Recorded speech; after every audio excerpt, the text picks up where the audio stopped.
Poder em Pauta, com Amanda Valeri. Olá, seja bem-vinda, seja bem-vindo ao Poder em Pauta, diretamente dos estúdios da Rádio Cultura. E toda semana a gente tem um episódio novo. E hoje vamos falar do 1 ano de Donald Trump à frente da Casa Branca neste segundo mandato e as investidas do presidente americano em anexar a Groenlândia. Então, para a gente entender o que está por trás desse desejo e esse 1 ano de Donald Trump 2.0, o Poder em Pauta recebe o professor de Relações Internacionais da ESPM, Gunther Hutze. Professor, seja bem-vindo. Eu que agradeço. Obrigado pelo convite, Amanda.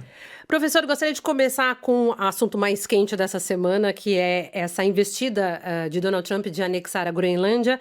Trump alega que a Dinamarca falhou em conter ameaças russa e chinesa na região ali estratégica para a segurança dos Estados Unidos. Mas, afinal, quais são os reais interesses do americano na região? Olha, Amanda, se alguém souber direito que o porquê ele quer, né, talvez esteja mentindo. Eu estaria feliz se o próprio Trump soubesse, porque esse tipo de movimento dele só está causando, e já na verdade causou, uma ruptura nas relações transatlânticas que, eu estou dizendo, o Ocidente como a gente conhecia, isso já acabou. Na verdade, o mundo que a gente conhecia já acabou. Essa movimentação dele em relação à Groenlândia é só mais uma peça nesse desmonte da era que a gente vivia, o pós-Guerra Fria, o mundo da globalização, e que, para mim, ficou caracterizado no que o primeiro-ministro do Canadá, Mark Carney, essa semana disse, que nós não estamos passando por uma mudança, por uma transformação, nós estamos passando por uma ruptura. E o porquê efetivamente ele quer isso, né? Então, algumas hipóteses já foram levantadas. Ele quer entrar para a história como o último presidente que aumentou o território americano. Ele quer realmente a Groenlândia por causa de interesses estratégicos em relação ao grande domo dourado que ele quer construir, que isso em parte é verdade. Mas tem mais uma ainda. Ele conseguiu desviar a atenção da base política dele, MAGA, né, Make America Great Again, do caso Epstein, que estava fazendo com que muitos dos seus apoiadores estivessem se afastando dele. Epstein, né, aquele caso de um financista muito amigo dele, que foi condenado por tráfico de mulheres, menores de idade. Então, há diversas hipóteses para isso, mas ele tem uma fixação com Groenlândia assim desde o primeiro mandato. Também houve uma justificativa das terras raras, que é aquele conjunto de minerais essenciais para as novas tecnologias, mas também não houve um aprofundamento desse assunto também, né? Também não. E se olharmos alguns números, a Groenlândia não detém depósitos tão grandes assim. Na verdade, quem tem que se preocupar lá nesse assunto, nós, Brasil, porque detemos o segundo maior depósito desses minerais críticos.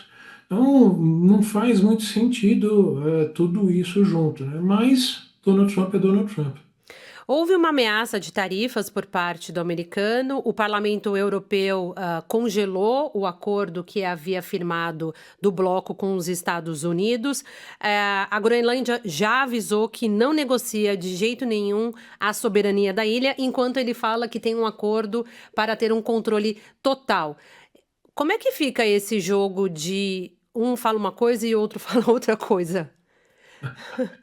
Olha, eu sigo muito mais os europeus do que o presidente Trump, né? Ele tem um histórico, às vezes, na mesma frase se desdizer. Ele tem histórico de dizer uma coisa no dia seguinte e outra completamente diferente. Então, como a gente não sabe direito o que ele efetivamente estava querendo, como ele não deslocou nenhuma capacidade militar para invadir a ilha, como ele vinha falando, por isso que eu nunca levei a sério essa hipótese dele invadir militarmente. O que efetivamente deve fazer, talvez, negociar com o governo dinamarquês algum adendo aos já acordos militares existentes e comerciais, para ele poder dizer que, tá vendo, eu consegui os dinamarqueses contentarem ele e a vida seguir em frente como era. O senhor já descartou a possibilidade de algum ataque, militar, mas se houvesse, qual é o potencial militar da Europa neste momento para atacar? Absurdo a gente falar isso, né? Atacar um aliado. Mas esse é o novo mundo que a gente está vivendo. Aquelas nossas certezas que tínhamos, elas foram por terra agora, acabou. Aquele mundo baseado no multilateralismo e no direito internacional acabou. Mas a Europa, se, né, conseguisse contrapor aos Estados Unidos, não teria. De forma convencional, não. No máximo que vai naquele cenário bem impossível, distópico, de ok, tudo pode acontecer, os americanos ocupariam e haveria sempre alguma forma de guerrilha contra soldados americanos, matando de forma de guerra de guerrilha, como os iraquianos fizeram, os afegãos fizeram, como forma de resistência, mas de forma convencional, a Europa, eu arrisco dizer, olha, no mundo hoje está difícil alguém se contrapor mesmo aos Estados Unidos. E o papel da OTAN, nesse momento? Porque essa semana, no Fórum Econômico de Davos, o Trump se encontrou com o presidente da OTAN e disse que firmou um acordo sobre a Groenlândia com ele. A OTAN aparece como um organismo enfraquecido nessa briga? Total. Na verdade, já vem enfraquecido desde o primeiro governo Trump e depois de tudo que ele já fez nesse um ano, principalmente exigindo, né, dos governos europeus gastarem mais, do que ele vem fazendo em relação à guerra, né, da Rússia com a Ucrânia, os europeus já entenderam que não podem mais depender militarmente dos Estados Unidos. É por isso que o pacote militar que foi aprovado para os europeus começarem a gastar mais, primeiro, ele foi aprovado, segundo, eles vão gastar essencialmente em empresas europeias. É isso que deixou o Trump ainda mais, né, vamos dizer, bravo com os europeus, que ele esperava que os europeus fossem comprar equipamento americano. Então, depois disso tudo que ele vem fazendo, achar que os europeus ainda fossem comprar e continuar dependentes, né, dos americanos, né, somente na cabeça dele. Como a gente costuma dizer aqui no Brasil, né, caiu a ficha para os europeus. Eles não podem mais depender dos Estados Unidos. Isso se refletiu, inclusive, no discurso o presidente Volodymyr Zelensky fez, né, da Ucrânia fez essa semana lá em Davos, né, chamando a atenção, né, dando quase que uma bronca nos europeus, dizendo não se pode mais esperar que os americanos venham nos socorrer. As relações transatlânticas acabaram, temos que nós mesmos, europeus, nos defendermos. Então, diante disso tudo, o Trump tirar mais essa de que ele negociou, né, com o secretário-geral da OTAN de que teve um acordo, para mim não teve nenhum acordo, vai sair com mais algum papelzinho, mais alguma coisa. Na verdade, olha, mais uma, 2 semanas, ele já está aprontando mais alguma outra coisa, as pessoas esqueceram disso tudo e ele não vai precisar provar nada. Aproveitando a sua resposta, essa ameaça do Donald Trump leva ao menos um questionamento da soberania da Europa?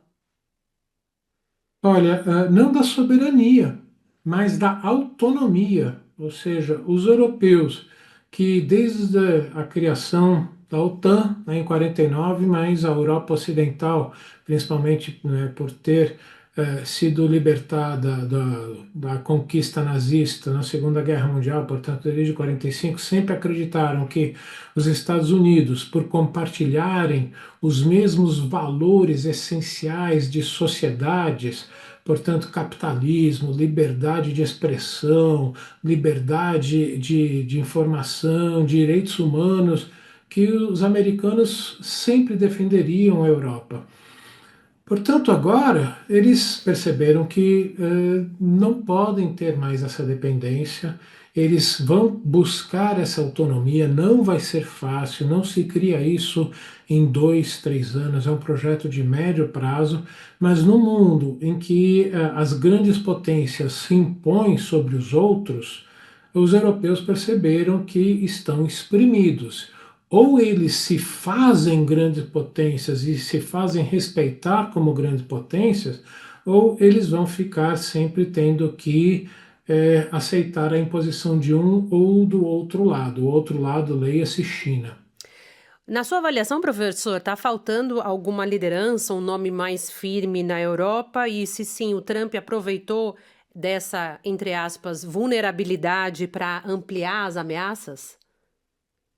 Com certeza. A última grande liderança foi a primeira-ministra da Alemanha, Angela Merkel. Hoje você não tem essa liderança europeia e não tem nem a unidade europeia. A partir do momento em que, já de 2016, houve o Brexit, você já tem um racha dentro do que seria o bloco europeu. Até a tal ponto que os próprios britânicos estão começando a discutir e rever essa postura, porque eles também estão percebendo que não podem confiar no Trump. A gente tá faltando, na verdade, uma liderança forte global, mas diante de um mundo que hoje é um mundo dividido entre grandes potências, é cada uma puxando suas lideranças, puxando para o seu lado. Então, faltam lideranças no mundo inteiro. Mas isso é um problema que só vem a acrescentar essa divisão global que nós estamos passando. Então, na sua avaliação, o que a presidente da Comissão Europeia, Ursula von der Leyen, chamou essa investida de Trump como o fim da velha ordem internacional? Sim, é. E, de novo, se as pessoas não leram, convido a buscarem na internet o discurso do primeiro-ministro do Canadá, Mark Carney. Ele diz com todas as letras que nós estamos nessa ruptura. O que significa isso? Aquela ordem internacional que nós vivíamos, baseado no multilateralismo e no direito internacional, isso acabou. Nós estamos começando uma nova fase, não sabemos direito para onde ir.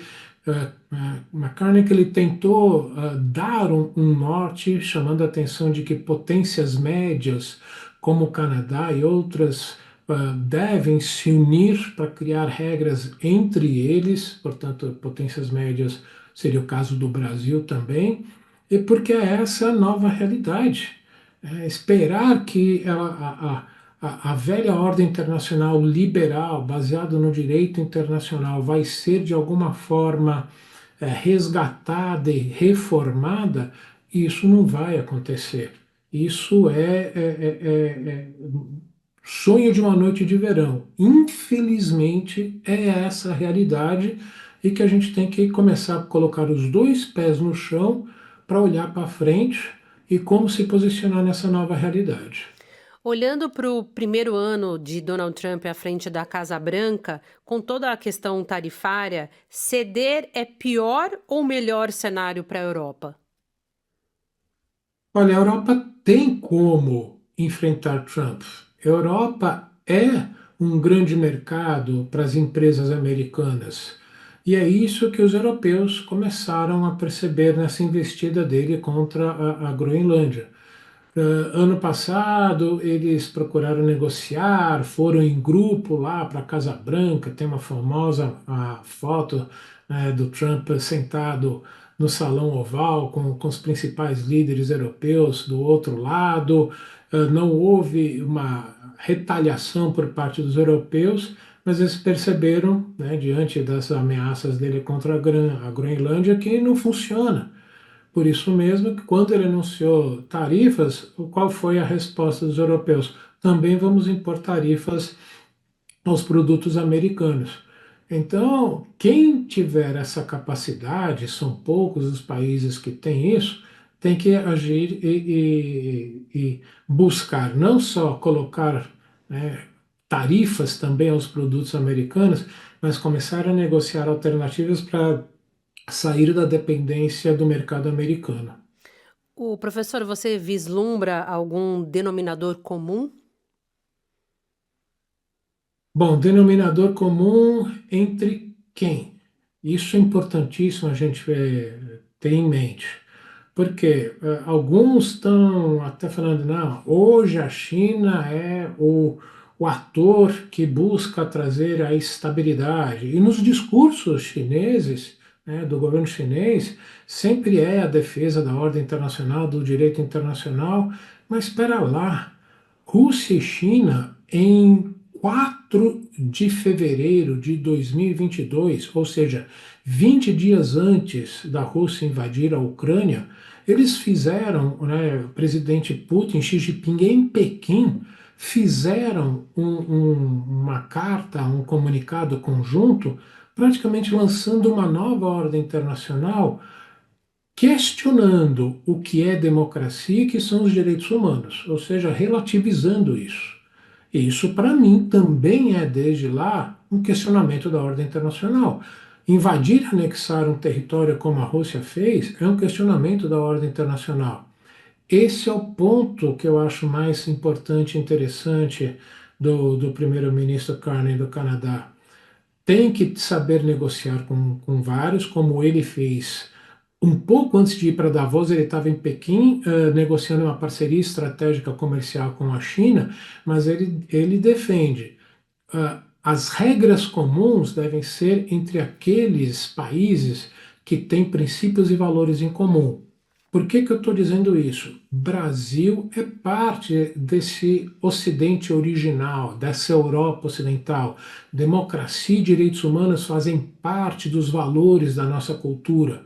Nós fazemos parte do BRICS, ok, é interessante, mas hoje BRICS é o principal instrumento da China em questionar essa ordem liberal ocidental.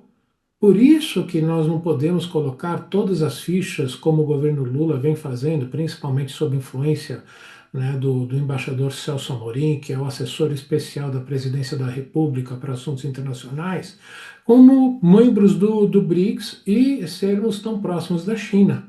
Nós temos que nos reposicionar nessa nova realidade. O tarifaço americano fez com que o Brasil fosse forçado a se reposicionar no mundo ou ainda o senhor acredita que o movimento é tímido? Não fez, e acho que foi um sinal de alerta para os empresários brasileiros, até mesmo a conseguir a revogação de boa parte das sobretaxas em Washington não foi uma obra do governo brasileiro e foi sim, né, da diplomacia corporativa brasileira, e espero que os empresários brasileiros tenham entendido isso. Primeiro, depender demais de um único mercado não dá. Não quero ensinar painel sobre vigário a eles, mas ficou explícito. Segundo, acreditar que as regras existentes no mercado internacional vão ser respeitadas, e isso acabou. Terceiro, eles têm que, tendo isso em princípio, pressionar o governo brasileiro a seguir aquilo que é de interesse da sociedade brasileira, não do partido que está no poder. Porque essa proximidade e dependência, por exemplo, tão grande da China, não é do interesse da economia brasileira. Há que ter uma parceria entre setor privado com a sua própria diplomacia corporativa, que precisa ser melhor desenvolvida, e o governo brasileiro, um novo reposicionamento do Brasil no mundo. É o velho programa de Estado e não de governo, né? E tudo isso aconteceu em apenas um ano de Donald Trump à frente da Casa Branca, né? Um ano que parecem mais 4 anos, né? A gente pode afirmar ou observar que houve um aumento do uso do poder executivo pelo Donald Trump, por exemplo, para as ações, agora a gente voltando, analisando esse um ano de Trump à frente da Casa Branca, por exemplo, contra os imigrantes ilegais, e quais são os riscos dessa concentração maior do poder na figura do presidente americano? Olha, Amanda, se a gente já vinha discutindo uma recessão democrática no mundo, especialmente no Ocidente, agora isso ficou explícito nos Estados Unidos. Aquele país que nós tínhamos por certeza que as instituições eram mais fortes do que os indivíduos, é, isso está em risco, um risco seríssimo, porque como ele conseguiu dominar completamente o Partido Republicano, que por sua vez controla as duas casas do Congresso americano, ele atropelou o Congresso. As justificativas dele para, né, implementar tantas medidas executivas eh, atropelam a Constituição americana. Por isso mesmo, agora a nossa última e forte esperança, na verdade, são duas, no meu entender. Primeiro, a Suprema Corte Americana está julgando se o presidente Trump pode, né, despedir uma gerente, né, do Banco Central Americano, que é uma instituição independente do executivo. As audiências já começaram essa semana e a decisão deve ser tomada logo mais. Ao que tudo indica, pelos questionamentos que alguns juízes, inclusive conservadores, fizeram, eles podem colocar um limite nesse poder do presidente. Isso é fundamental. E o mais importante, que já vem sendo, né, conversado, são as eleições de meio de mandato em novembro desse ano, que se os democratas conseguirem controlar pelo menos a Câmara dos Deputados, isso sim vai colocar um freio nas medidas do Trump. E aí sim vai ser o grande teste da democracia americana, o quanto ele vai aceitar isso e o quanto ele vai conseguir. E ele vai tentar esticar os seus poderes e abalar as instituições americanas. A democracia americana, como a gente conhece, está sofrendo risco. Nunca pensei que fosse dizer isso, mas é a realidade. Exatamente essa era a minha próxima pergunta, né? Diante de tudo que ele fez nesse um ano, de tantos confrontos institucionais, essa concentração de poder na figura dele, se de fato a democracia americana corre um risco estrutural. Corre, e é por isso que o governador da Califórnia, Gary Newsom, está começando a se destacar porque ele é um dos poucos democratas que está falando abertamente sobre isso, sobre esses riscos, criticando, mostrando as inconsistências dele, né, dele Trump. Não é à toa que o governador esteve em Davos e também fez um discurso duríssimo, duríssimo contra Trump, e ele vem alertando que a República Americana corre riscos. E não é um discurso de campanha, pura e simplesmente, não é um discurso de uma política polarizada, né, que já existe nos Estados Unidos aí há mais de 8 anos, desde o primeiro mandato dele.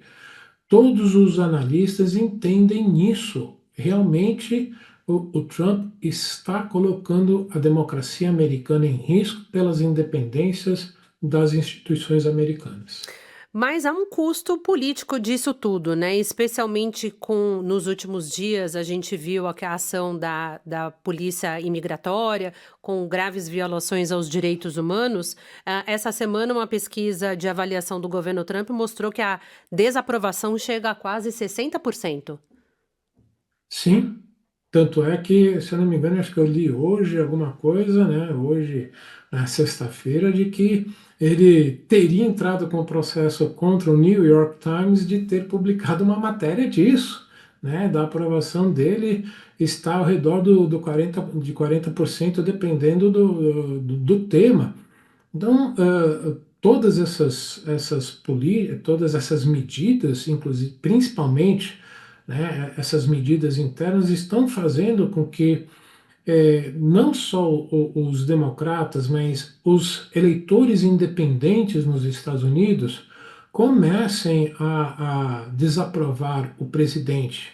Boa parte dos eleitores que votaram nele, como por exemplo latinos, os latinos legais que já estavam legitimamente nos Estados Unidos, votaram nele porque eles estavam vendo que essa a imigração ilegal em larga escala estava prejudicando a eles. E eles acreditaram, né, não sei como, mas eles acreditaram que ele agiria somente contra os ilegais. Ele está agindo, né, a Polícia de Fronteira, a famosa agora ICE, está agindo contra qualquer um que pareça ou seja estrangeiro lá. E ele está perdendo essa base. Portanto, diante, né, desse quadro de que ele pode vir a perder, ou pelo menos o Partido Republicano a perder o controle da Câmara dos Deputados, que ele começou a fazer ele a discursar que não podem deixar isso acontecer, que senão ele vai sofrer um novo processo de impeachment. E ele dizer isso é que ele tem consciência de que a situação dele e do Partido Republicano está em risco. É isso que eu ia perguntar. Se, a depender do resultado das eleições agora de meio de ano, o resultado pode ser um freio para essas atitudes de Donald Trump? Ou ele pode continuar atropelando o Congresso?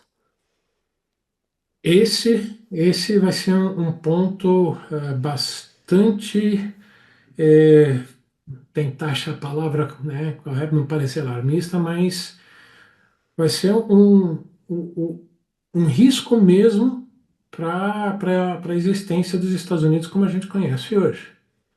Porque não é novidade para ninguém a quantidade de armas que existem nos Estados Unidos.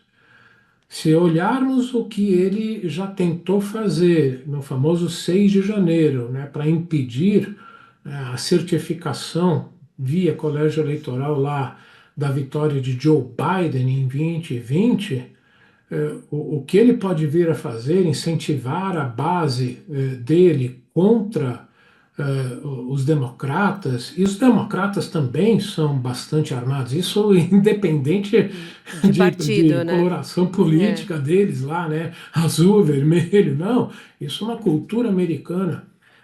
Essa é uma preocupação que parecia, de novo, mais né, um trailer de ficção científica, mas que é um cenário que está começando a levar mais a sério, de uma rivalidade começar a tomar as ruas das cidades de uma guerra civil, sim. Porque se ele tem convocar a base dele armada para as ruas, tomar congresso, eu tenho certeza que muitos vão fazer. E aí, então, é um cenário bastante difícil de imaginar o que sairia disso depois. A grande marca desse primeiro mandato foi o tarifaço, né? Economistas consideram que Trump iniciou a maior guerra comercial desde a Grande Depressão, que já está sendo refletido na inflação, que era algo que o americano não sabia, diferentemente de nós brasileiros.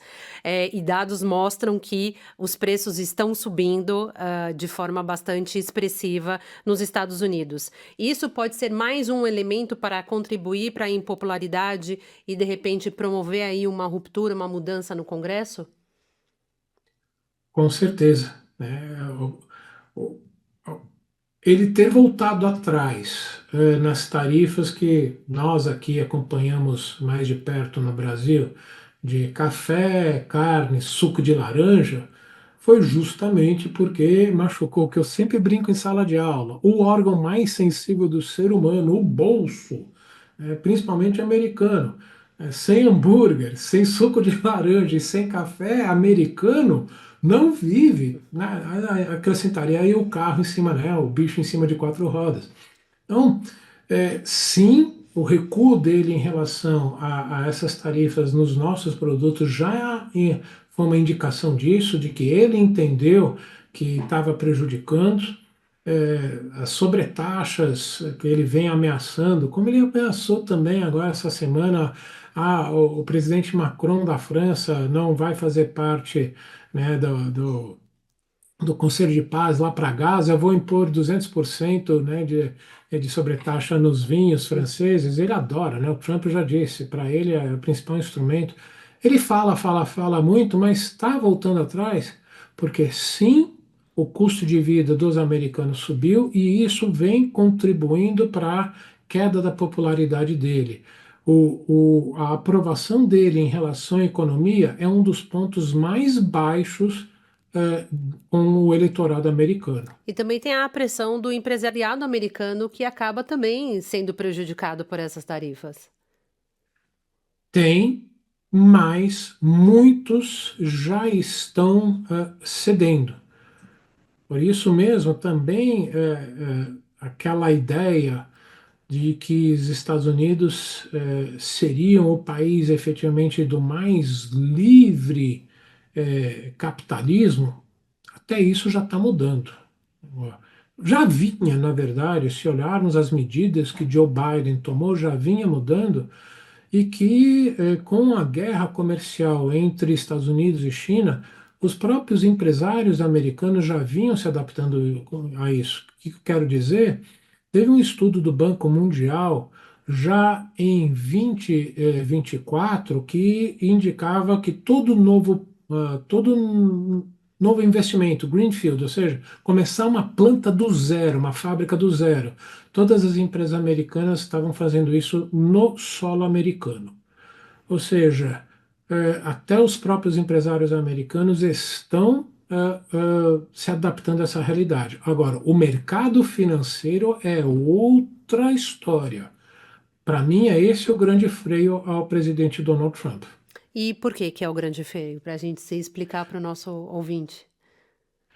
Porque ele sabe se começarem a cobrar uma taxa de retorno dos juros sobre o governo americano, taxas de longo prazo começarem a subir, isso vai impactar na taxa de juros que os bancos vão cobrar das hipotecas. E quase todo americano tem uma hipoteca.